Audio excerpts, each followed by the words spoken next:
Assalamu alaikum dear students. Today class 7th, subject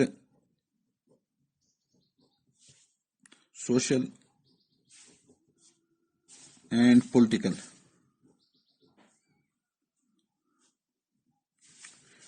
life.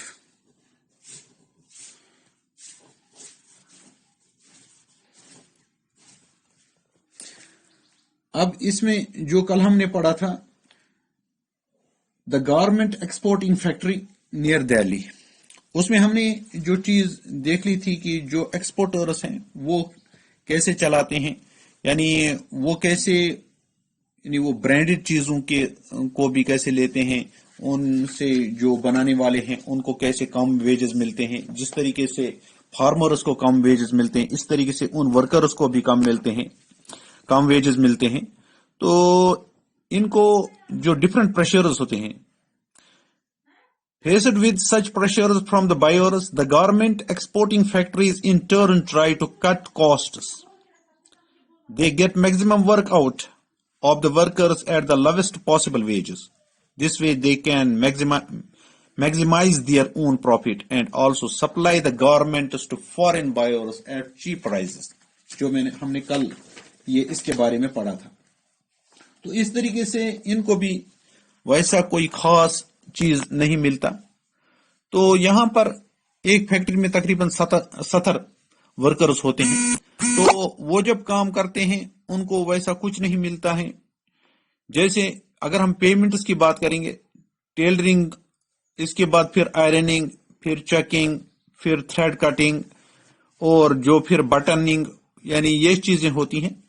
तो इसमें हमारी इस यूनिट में एक जो टॉपिक है, that is the shirt in the United states.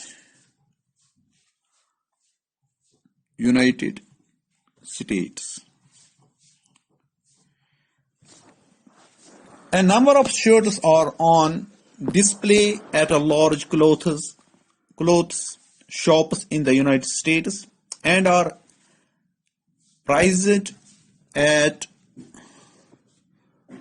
Dollar के हिसाब से 26.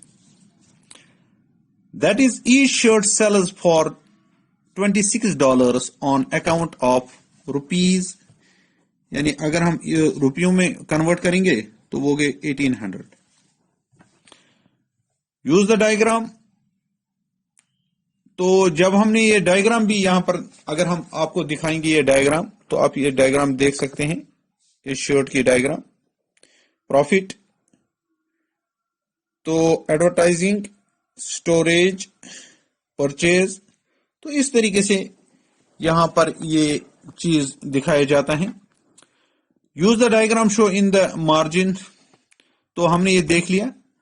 तो अब ये आगे हम इसको देखेंगे। The garment exporter sold the shirt eight ₹300 per piece. The cloth and other raw materials cost him 100 per shirt. The worker's wages cost another 25 per shirt.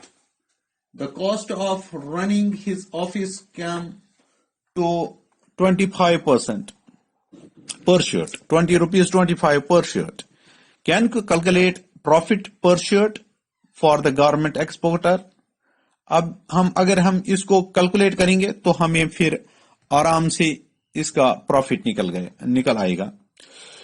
Who are the gainers in the market? A chain of markets links the producer of cotton to buyer at the supermarket. Buying and selling takes place at every step in the chain. Let us recall who were the people who were involved in this process of buying and selling. Did they all gain as much?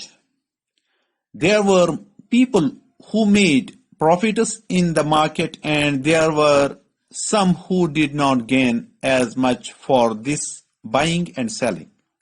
Despite their having toiled very hard, they earned little. Can you place them in the table shown here?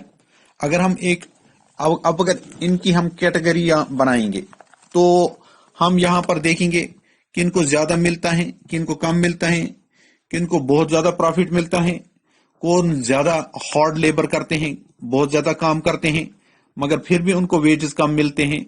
तो इस तरीके से अगर हम एक table सा बनाएंगे, people who gained in the market। आप दूसरा उसमें ये लिखेंगे तो फिर उसमें उसके बाद people who did not gain as much in the market। तो इस तरीके से हमें ये कैटेगरियां हमें इस लेसन को पढ़ने से समझ आ गई कि कौन ज्यादा कमाता है। अब यहां पर जो मर्चेंट्स हैं, अगर हम यानी जो फसल बोने की बात कहेंगे वहां पर मर्चेंट्स ही ज्यादा कमाते हैं। तो यहां पर फैक्ट्री ओनर ही ज्यादा कमाते हैं।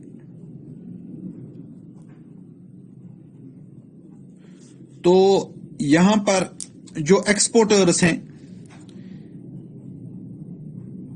ये ज्यादा कमाते हैं। फिर हम अगर इनमें यहां पर जो फार्मर हैं ये बिल्कुल कम कमाता है। यहां पर जो वर्कर हैं ये बिल्कुल कम कमाता है। यहां पर जो यानी जो कोई टेक्निकल हैंड है, जैसे टेलर हैं, जैसे बटन लगाने वाला है या वीवर हैं, ये सारे कम कमाते हैं। तो इस तरीके से हम ये समझ पाते हैं कि मार्केट में ज्यादा गेन किन का होता है, जिनके पास रुपया ज्यादा होता है। इस तरीके से मार्केट में उनका कम यानी फायदा होता है जिनके पास पैसा ज्यादा नहीं होता है। बाकी इंशाल्लाह कल